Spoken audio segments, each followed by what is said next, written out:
Good morning. Welcome to the 5 a.m. Mester Scrum Show. I hope you're having an awesome morning. My day is really full. We gotta get the sound going up here. Gotta get the sound.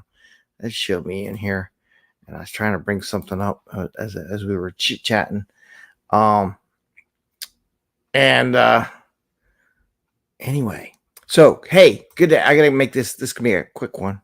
Lights are kind of weird in the office today. So yesterday I was pleasantly surprised. 45-minute sprint planning session, right? And I didn't quite realize they were going to do it. Sometimes you put stuff out there as an agile coach and you're trying to get them through the process and they don't get it. And then they do it. And then you go, what did you just do? And they're just looking at me like, oh man, yeah, it worked. So why do I say a 45-minute sprint planning session? I'm going to go through with how we achieved that and how we got there and why the benefits of such a planning short, brief. I think it could have been a half hour, but I think we dragged it out and chit chat a little bit to make it 45 minutes from a group perspective because we got together.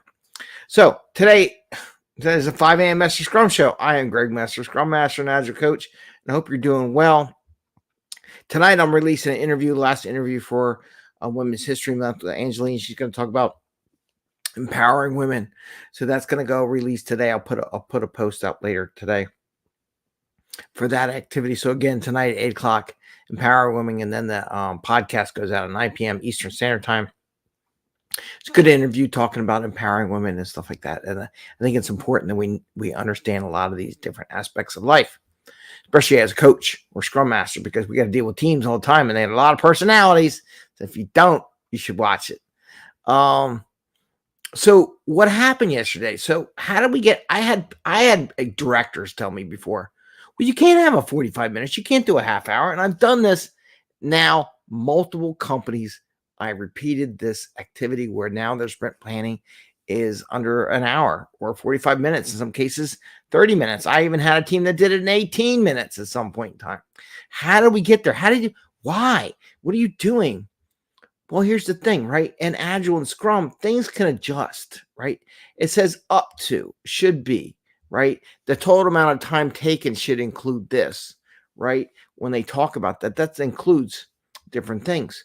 So how does it work? So one of the things when you get too big of a list of stories in your sprint backlog, it's almost impossible to get done your sprint planning in a realistic time frame where your stakeholders and your product owners and your customers and your bosses who should be in your sprint planning will phase out. Even your team will phase out when they get too long because there's too many stories in there, because we got it down to what we can get done in a day or short stuff. And some places they don't even have that, right? They're still at a couple of days, but it's still a lot of stories to do, a lot of tasks to work on in the sprint. So how do you change that? Well, you do your sprint planning by feature. You say which features or what epics that you're going to work on in the sprint. You make a little short list. Here's the priorities. Here's the epics from a larger perspective in the sprint planning. And the team looks like, hey, yeah, I can do that. That's like a good thing. How's it going to affect me? And I'm going to talk about what happened.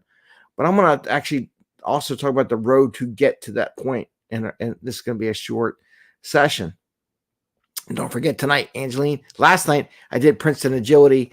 I did a lightning talk on OKRs, by the way, if you're interested from a goal perspective, because now we're talking goals in the sprint planning session. So your goal is to get an epic, not just a story, an individual story, but an epic or a feature done in a sprint, a good product, a product that the customer can use that encourages stakeholders and managers to show up versus going through each individual thing. How did the team get there, right? How were they able to do that, Greg? Don't they have to look at every story? No, they don't. The only time they have to look at a story is if the product owner introduces a story under the epic that wasn't reviewed prior in the refinement session, in a requirements refinement, story refinement, or any kind of refinement session, epic, whatever level you do it. The organization I work with does it at the feature epic level or a little larger. They do a refinement session. Here's all the stories. Here's all the tasks that are related to this feature. The team from a they work with the customer. The team also looks at it from a technology perspective, how they might break that work down. Now they still got lots more work to do, but they're getting pretty good. And this is why I encourage and really try to motivate product owners and teams to have refinement sessions, because in that technical refinement session, you don't need all your bosses. You don't need all the people. You don't need people to come tell you how to code. I saw a post the other day. Someone said, yeah, the product owner should tell you what tools to do. No. The refinement session, the team gets together and figures out what kind of tools would they use or need to work on that story or task or that feature. If they don't have one, they get one prior to the sprint. So now we spend some time prior to the sprint, right? I should do it this way. Prior to the sprint, depending on how the video is. So do we really need to redo that hash or rehash that time during sprint planning? No, you shouldn't, right? So if you already did that time of review and discussion in sprint refinement, you do not need to do it in sprint planning.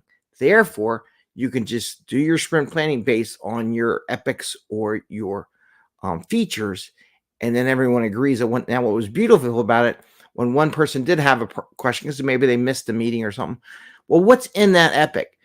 The product owner was able to pull up on Jira and show what all the stories, what all the stuff that had to be done for that epic or that feature.